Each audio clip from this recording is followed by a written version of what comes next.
Hi, everybody. It's Matthew Dickson of minday.ca, and I've been reading a book, Together, by Vivek Murthy, the 19th Surgeon General of the United States. The Healing Power of Human Connection in a Sometimes Lonely World. Have you ever felt lonely? I have. Many of us have. It's a very human, everybody's felt lonely. They've done studies of people, it's large numbers of people of the population who are lonely. Large numbers like 60%, 30%, 40%, 50%, depending on how they do the studies, how they classify things. In the book, he talks about how when we go off to school, like university and college, that can be a time where where loneliness is the first time to set in, where you leave your home and all the connections you've made with kids as you've grown up through elementary and high school. And one of the best ways to do this is to first have a connection with yourself, to be self compassionate towards yourself. Too often we speak to ourselves in harsh words when we need to hear nice words the most. And one way to do that is to, for some people, it's hard to speak to yourself self compassionately. And one way to do that is to think of somebody else treating you with kind words when you're going through something rough, treating you with kind words, giving you a pep talk, consoling you, however that may look. And once you can do that, try imagining that person giving you a pep talk. Just imagine it, not if you can have it happen in real life, that's great. But a key is to be able to give yourself that pep talk, even when there may not be able to be anybody to give that pep talk to you in real life. And that's where loneliness can really be nipped in the bud, is by starting with yourself and knowing that you are knowing what your values are, knowing yourself quite well. And I mean, he says being able to be self-compassionate, and also it can be is not easy. It can be challenging, and it can take a long time, really a lifetime, to get better at. It's something we always can work on, but it can take. We're not born with that. We're not born with self compassion. We're not. We have to learn this stuff, and it's sort of one of the key parts to focus on. Other things are another key point is when we do feel lonely, that can distort our sense of other people and how lonely they probably are too. When we feel lonely, sometimes that can make us sense that everybody else is having a party. FOMO, the fear of missing out, and it when really a lot of other people are lonely. And they in the book they did a study, I think in 2019 or so, fairly recently, with college students in their first year, and they said how many of them felt lonely in the last year. 60%, 60% said they were lonely in the last year, and 30% said they were lonely in the last 2 weeks. And that was first year of college students. And those are huge numbers, huge numbers. And one thing I've started to do is when I walk down the street, and instead of just passing by people and not saying hi, I mean, I'm trying to say hi more often to people. I don't say hi to everybody, but sometimes I'll say hi to people. And usually when I walk down the street, people generally don't expect you to say hi. A lot of people. Some people are friendlier than others. Some people go out of their way to say hi to you. And can you be that person for someone else? This is something new I'm trying, and it's neat. It's just a simple hi, and keep walking. And I mean, maybe I'll get better at having conversations with strangers. There's a book on that, Talk to Strangers by David Topus, Topus. It's a great book. And actually, it was in another book that I read about a guy who was so good at making people feel comfortable around him. He could meet somebody for the first time, and over he could entice them to have a lunch, encourage them to have lunch with him. He was so good at it, just making people feel comfortable around him. How can you gain trust like that in people? And a lot of it is feeling comfortable with yourself and being confident and not making a big deal about things. So often we make a big deal. Oh, I don't know if I could do that. That's not me. And when you can be more relaxed in who you are and just say, look, I'm going to do this, I'm just going to ask somebody out to lunch, it becomes more routine. Think of like a teacher who gets up in front of the class every day and simply just teaches. It's not a big deal. I'm sure some teachers have anxiety about speaking to a class, but others, you can think of your own high school teachers who just got up and taught. It wasn't a big deal for them, just another day at work, just routine. And can you be that way meeting other people? So many people are lonely and disconnected and don't know how to get out of that. And face-to-face interaction is great. He talks about in the book a lady who was at college and she had great social network in high school, had people she could talk to about things that mattered. And when she got to university, she felt alone and didn't know how to make friends. And it was just tougher. There were more things going on in university, more challenges to be able to make friends like that.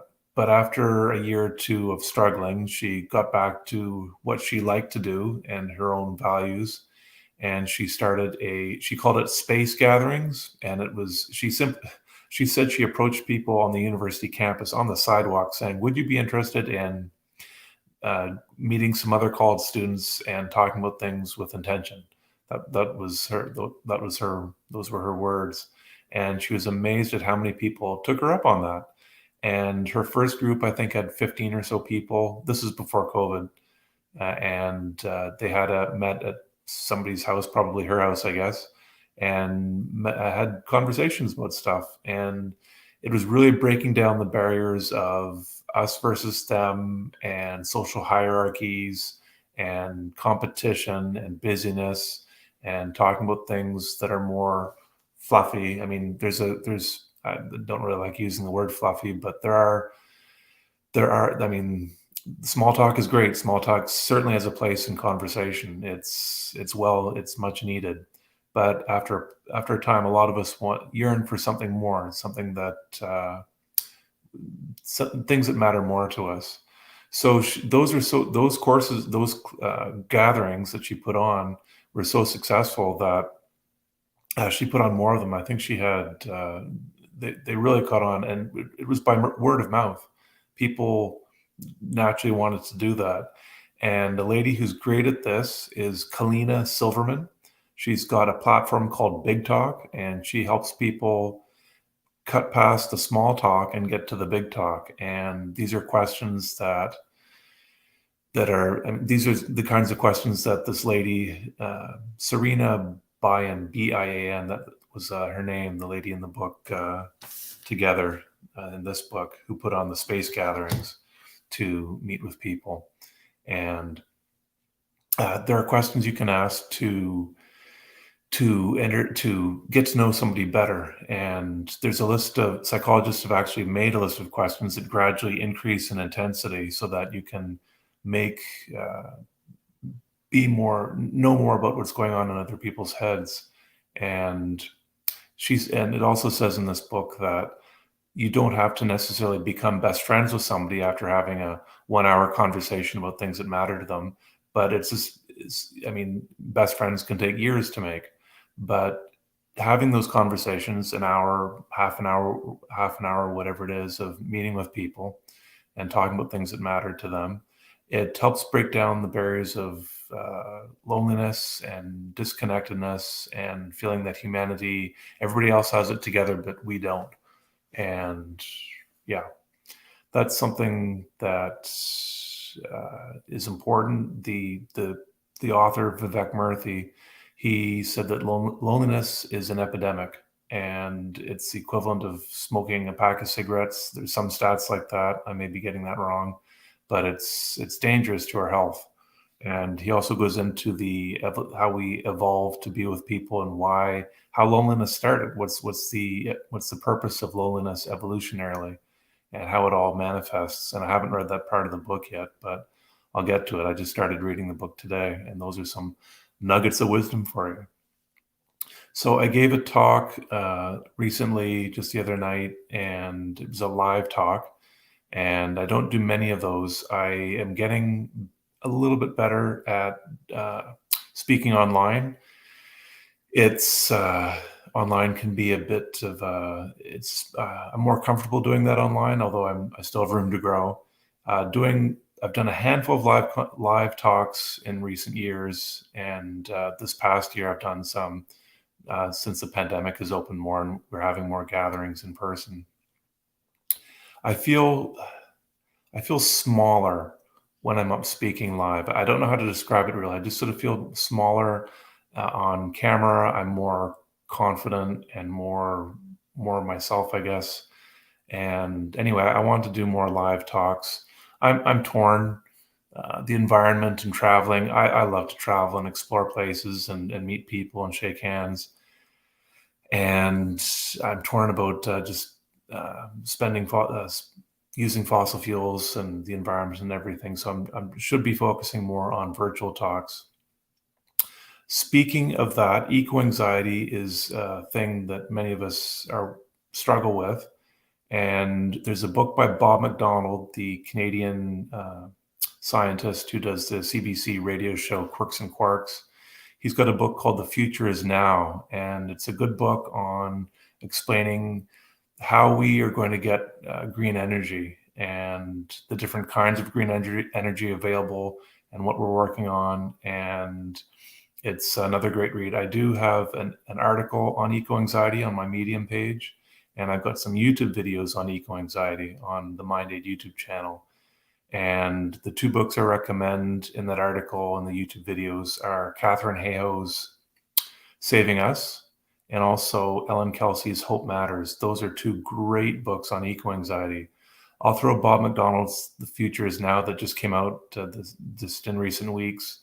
And it's helpful for getting us over our concern about the environment.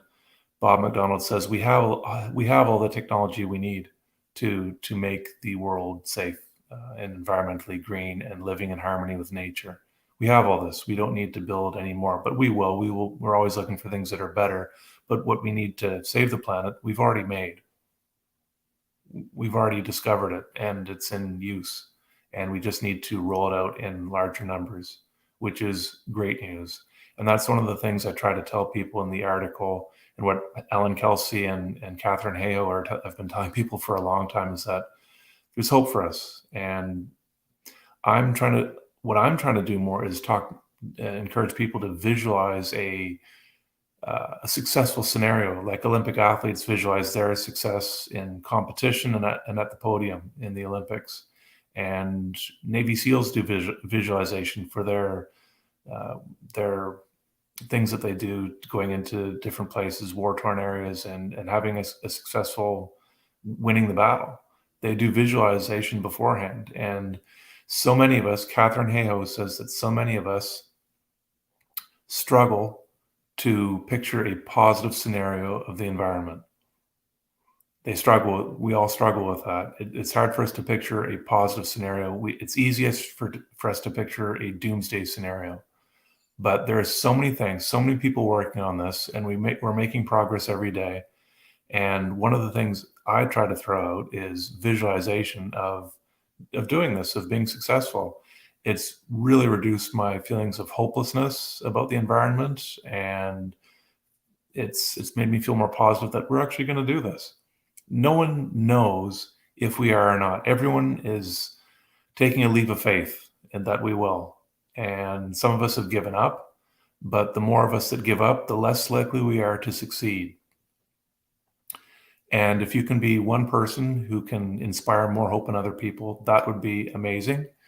It's an all hands on deck attitude we're taking. And I know with mental illness, if you're sick and you can't get out of bed and you may be thinking, I wish I could help the environment more, please remember your recovery is an amazing accomplishment and other people are working on it and they will take your place. For those of us who are more able to do things throughout the day mentally or with physically, try to give a hand for the environment. Maybe it's just simply sending a check in the mail to an environmental organization for $3 a month. You can often give that low amount of money to a nonprofit these days. $3 a month. They'll take that. That's $3 a month. That's $36 a year. That's something, and that can help ease your own eco guilt that you're not doing anything, or that you can't do anything. That can make you feel, heck, I'm doing something. It may not be everything. It may be a tiny amount, but everything counts. And if yeah, it's I encourage you to do that. I am also I've got some I found some more groups that are helping people with mental illness in developing countries. I haven't checked out their websites yet. I've just got a list. I was on a seminar in a couple weeks ago, and I'm trying to get to adding those groups to the MindAid website. There may be some of those that you can donate to. Others I may put in the resource section of the site, and where you can at least follow them and do other things for them. I'm hoping to do that fairly soon. I need to get to that soon. That's one of the things I want to do, and add those to the website. I'll leave it at that for tonight, and I make these Monday, Wednesday, and Friday nights at 7 p.m. Eastern. I don't always make them. Sometimes I get busy with other stuff, but I do try to make them when I can. If not, I try to upload a video that will show up live later on during as the live, although it's recorded. But yeah, thanks for tuning in. I'm also noticing that I'm getting more subscribers and more views on the YouTube channel for MindAid, and I'm assuming that it's because I'm doing videos regularly, these Monday, Wednesday, Friday night lives. And I've read that when people do that regularly, YouTube spits out the videos to more people. And I'm assuming that's what's happening because my subscribers have gone up a lot and more views. Very happy about that. For the people who've joined me, thank you. I'm glad YouTube spit my videos out to you and you found them and actually subscribed. Thank you so much. That means a lot to me. And I'm hoping that maybe you just want to watch, and I don't know your reasons for watching. Maybe some of you will want to donate. Maybe some of you want to share some posts. Maybe you don't have the money to donate. Anything you can do to help would be wonderful. If you just want to watch and be passive, that's fine too. Maybe in the future you might want to help, but anything, I'll take any eyeballs at all. That's great. Thanks so much. Anyway, have a good night, guys, and I'll see you on Wednesday.